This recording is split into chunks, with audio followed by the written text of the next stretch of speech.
Make sure your all ears are here. Our first speaker is Shri Hans Raj Verma IS, Chairman and Managing Director, Tamil Nadu Industrial Investment Corporation. He is currently serving as the Chairman and Managing Director, and in this role, he brings extensive experience and expertise in administrative leadership to drive the corporation's mission of promoting industrial growth and economic development in Tamil Nadu. May I please request everyone's hand? We have Shri Hans Raj Verma.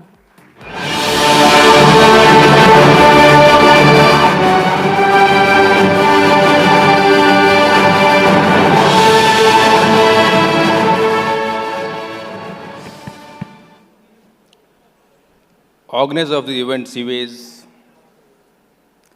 distinguished delegates, and fellow professionals. I stand before you on this podium as a fellow professional with a deep interest in cybersecurity, cyber resilience, and nation building. Friends, this is India's time. This is India's century. As India confidently marches towards its 100th year of independence in 2047, and confidently stakes a claim on the high table of the Committee of Nations as a developed and resilient nation, we all have to contribute towards this endeavor. And in this, cyber security, cyber resilience is going to be a very, very key factor. Friends, today, cyber security, cyber risks, cyber threats, cyber crimes are a clear and present danger for all of us. Danger for us at the individual level, at the family level, society level, community level, state and nation level. Any developed nation has to have homegrown technology, homegrown talent, resources to be a resilient nation. It is nothing short of war. You must be reading the media, seeing the audio media. Today's cyber security or cyber warfare is a mainstream agenda. We are aware of the recent conflict in Ukraine-Russia war. It's a classic case study for understanding and deployment of cyber warfare. Both the cyber warfare warriors behind the computer screens, as well as the soldiers in the front lines in the trenches, are playing an equally important role. In days to come, the national infrastructure in terms of banking, your power infrastructure, your transport infrastructure, water, your gas pipelines are all at risk. As nations deploy increasing level of technology, IT, ICT in their systems, we become vulnerable. Now I'll share a few thoughts at the broad macro level, at the strategy level, how we should approach cyber security. Friends, at the bottom of cyber security is the human being. Technology is no panacea. Technology is only static. It is the human beings manning this technology that is the most crucial link in this, our strategy for cyber security, cyber resilience. Go back to history, the Great Wall of China. Genghis Khan once told the great Mongol that this wall means nothing to me. This Great Wall of China, which was meant to keep intruders away from China, is only as strong as the courage of the soldiers manning it, as the resilience of the soldiers, as the innovative approach of the soldiers. So any kind of technology, what we deploy, end of the day, it is humans. And humans have got both plus and minus. We have resilience, ability to react But as human beings, there are certain qualities which make us vulnerable in deployment of the technologies. So technology has to take into account the human factor. The second is technology the only solution? No. Before we deploy costly technology, have a look at your organization, your community, your society, or the individual level. Ask this first fundamental question: what kind of assets you want to secure? Second, you ask, what are the risks to these assets? Next question, what kind of technology I need to secure these risks and mitigate my assets? Next, the technology that we deploy, will it create new problems? Will it create new vulnerabilities in the system? And next is, what is the trade-off? Any cyber security investment is costly. You need to make a trade-off between the investments and the benefits. With these fundamental questions, then approach the technology partners. First, identify the need. It should never be that technology is creating a need for us. No. Please create a need for your organization. Identify the need. In fact, having bad cybersecurity without a thorough understanding of the needs of the organization is a much worse strategy than having no security at all. Identify the need, and then identify the technology, and then deploy it. In deployment of technology, we need to have certain parameters. We need to have depth of defense. I'll give an example of, you have heard of the Barings Bank, 1995, one single currency trader, Nick Nielsen, who bought this bank down. This was United Nations' oldest commercial bank. He was a currency trader.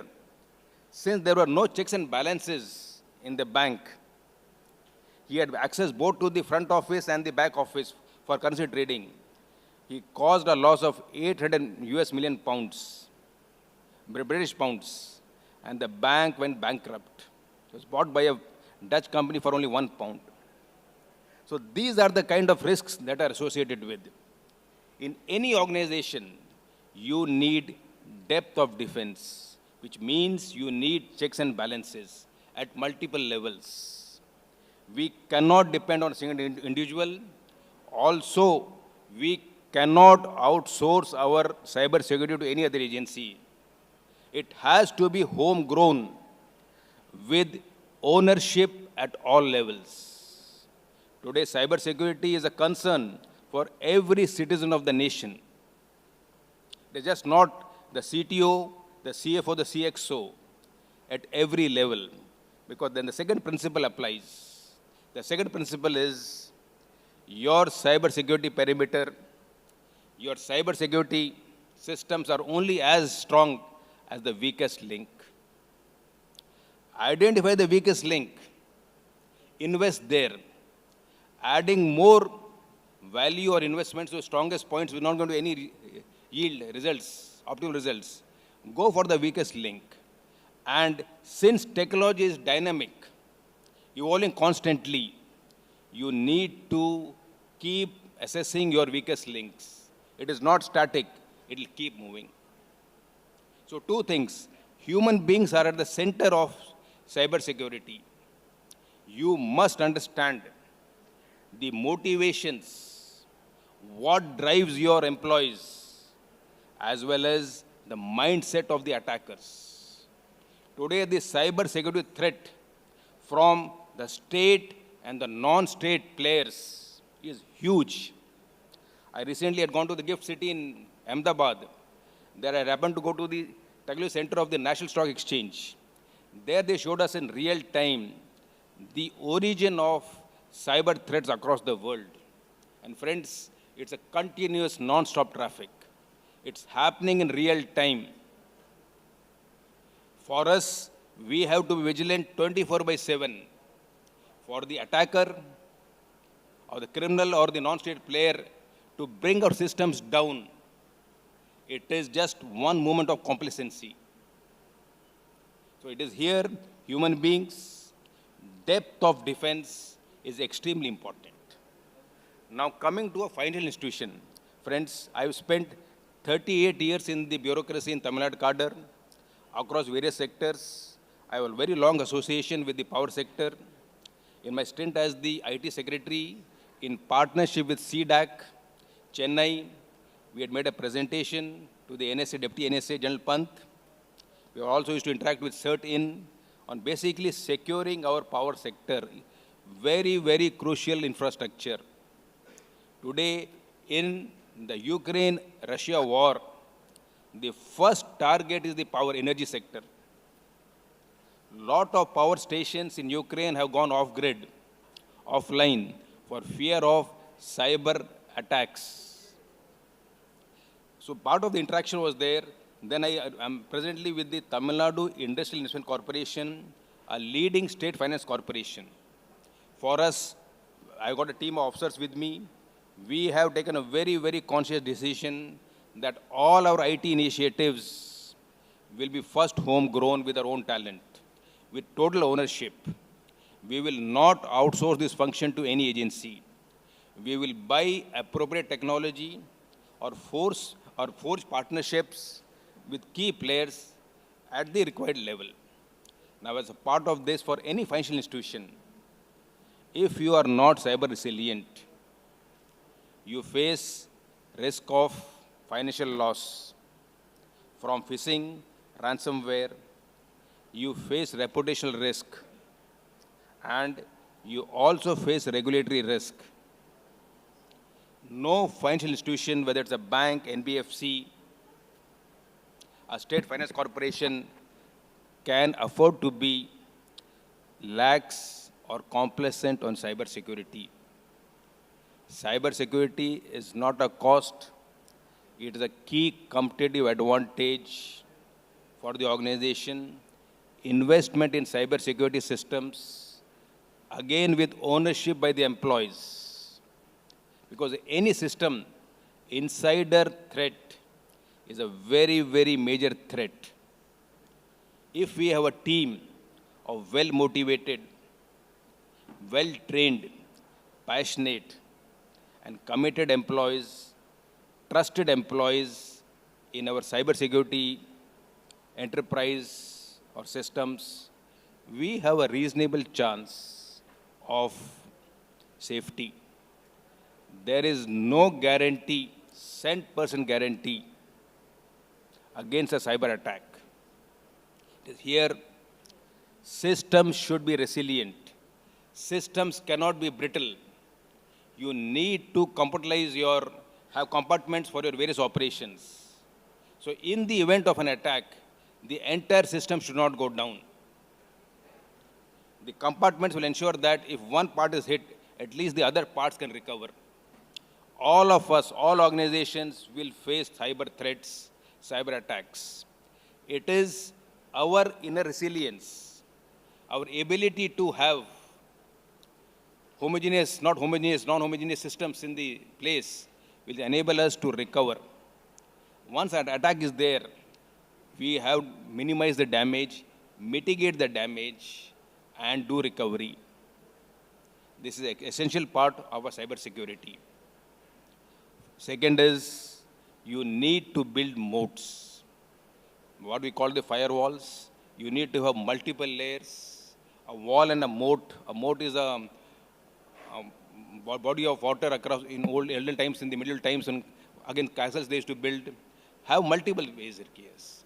Do not have homogeneous systems. That is very, very essential.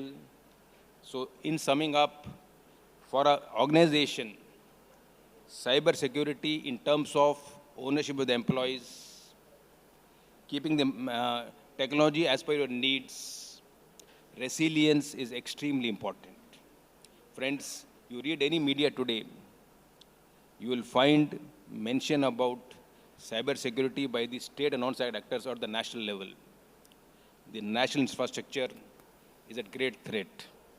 The future wars will be fought not only on the frontiers of a nation, but also on the cyber front also, where we have to secure your crucial infrastructure so that the nation is not paralyzed in terms of its financial systems, in terms of its crucial infrastructure of transport, water, and energy.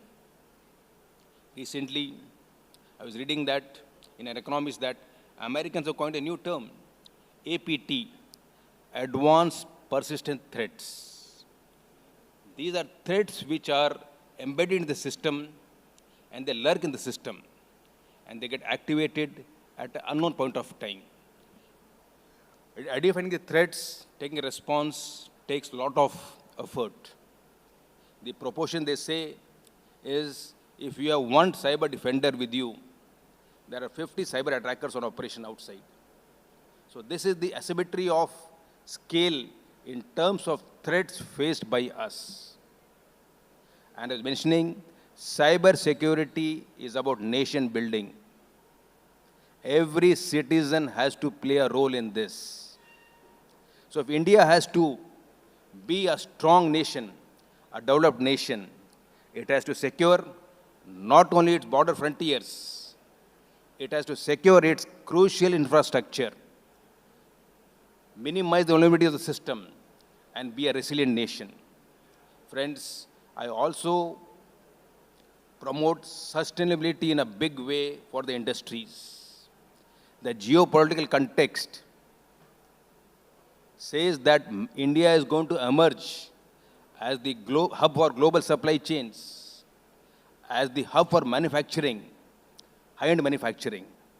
So if our industrial units have to be part of the global supply chains, they have to give an assurance to their purchasers across the world, Europe, US, Latin America, that their global supply chains are resilient. In this, there are going to be three dimensions. First is, we are going to use cutting-edge technology for our production. We're going to deploy Industry 4.0, Industry 5.0 for our production processes. Also, we're going to ensure that and assure our business partners that our supply chains are resilient, for which we are going to have very, very strong cyber security measures in place. And next is, our production is going to be sustainable. Sustainability is going to be there, in terms of which we are ESG compliant. So in this combination of high-end technology, cyber resilience, and sustainability of operations is going to propel and position India on the world stage as a developed nation, as the leader in manufacturing, high-end manufacturing, as the global hub for the global supply chains. So this is the kind of potential we're looking at. And to realize this potential, we will need partnerships across India. I request CVAs and the council members, apart from this national membership we have, please open chapters in the major cities where the thought leaders, where the stakeholders come together, share the best practices, share the best technology, and interact and keep themselves relevant and do not become obsolete. The rate at which technology is marching ahead, obsolescence is built in every second.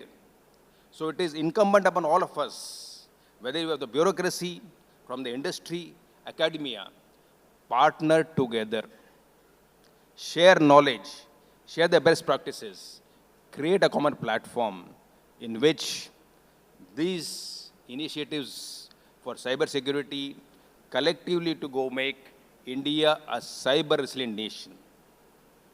Also, these initiatives will create one more very, very positive fallout, positive outcome in terms of creating jobs.